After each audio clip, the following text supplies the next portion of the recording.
Alright everybody, let's go ahead and see if we can finish off this, the top of this item, so it's kind of looks like the Parthenon. I'm going to actually make a, like a kind of a triangular type of shape. If you ever look at the Parthenon, let's pull it up, it kind of looks like this. So I'm going to do something like that. And I'm going to make it small, and then I'm going to scale it up. So I've got my grid snap on, by the way, and I'm just going to make single clicks here. You know what, let's just start off. We'll do it like this. And we can just scale it later. And then, so if I try to click on here, watch what happens. Like, it just selects that. So I need to go select this again. Just click close to it, and it should snap to that. There you go. So it'll snap to the grid point. And then I'll just hit W to drop the tool, grab a control vert, and maybe move that up. I think that shape's better. Object, mode. So now I've got a nice looking shape. And if I go ahead and hit W again, you'll see that my pivot's way down there, and in this case it would be very helpful if I first move it up like that to the center. That's the center pivot button, and then I'm actually going to go ahead and hit D on my keyboard, and you can snap to curve, but we also, this one will be easier just to snap it to the grid, right to the corner there. So snap to curve is this this icon. So I'm going to hit D again. Let's drop that. And now from here, I can just kind of scale this the size that I want. So we can go, let's say something, I'm going to go ahead and just make this like 7. The lucky number, 777. All right. And did that hit right? Yeah, that hit right on a grid point. So that's cool. Let me go into my perspective and show you what else I would do.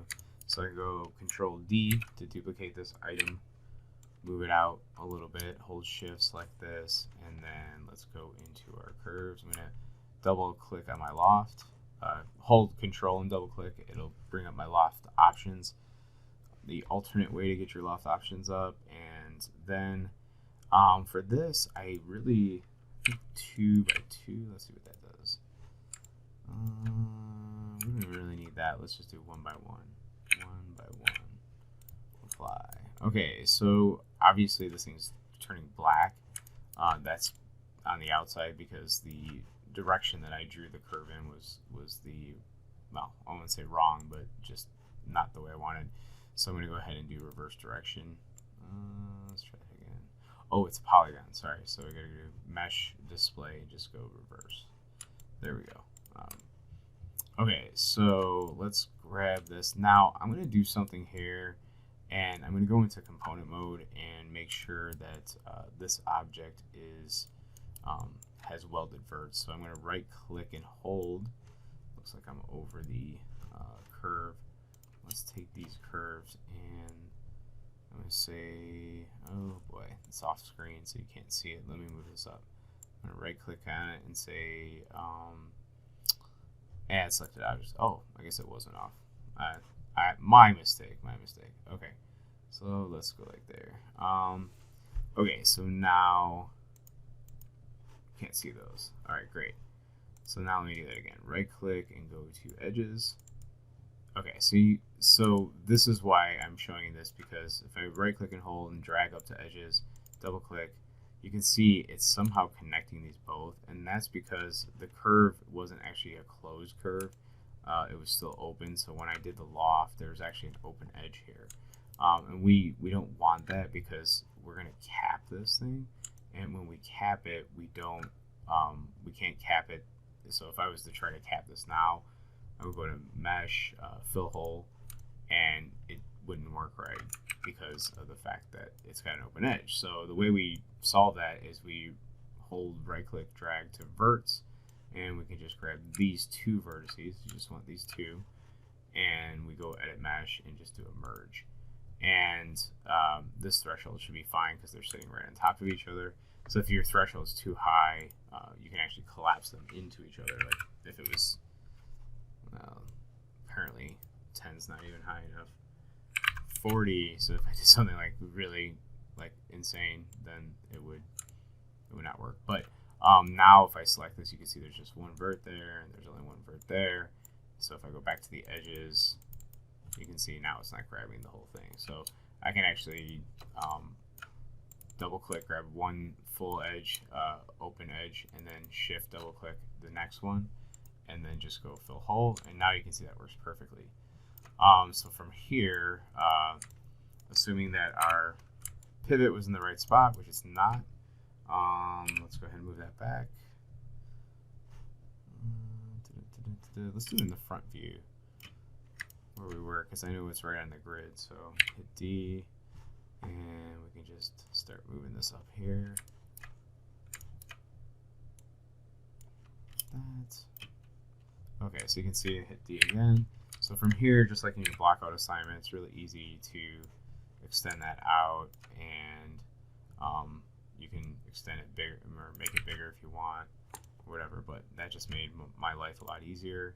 Now, like for this, I might want to go like this, and let's turn off the grid snap for now. I'm just going to pull it up like this. And then this object here,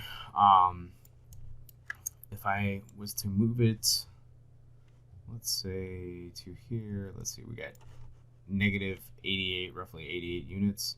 So if I say like I want maybe 1, 2, 3 pillars in between there, we can do the math and say, you know, how much would, let's pull up the old calculator here instead of me trying to do this in my head. So we've got 88 divided by 3. So we're talking about 29 units roughly. So I can say 30 units. So I can go ahead and do a duplicate special here. So I'm going to go edit, and I'm going to use this duplicate special, and I'm going to do a copy.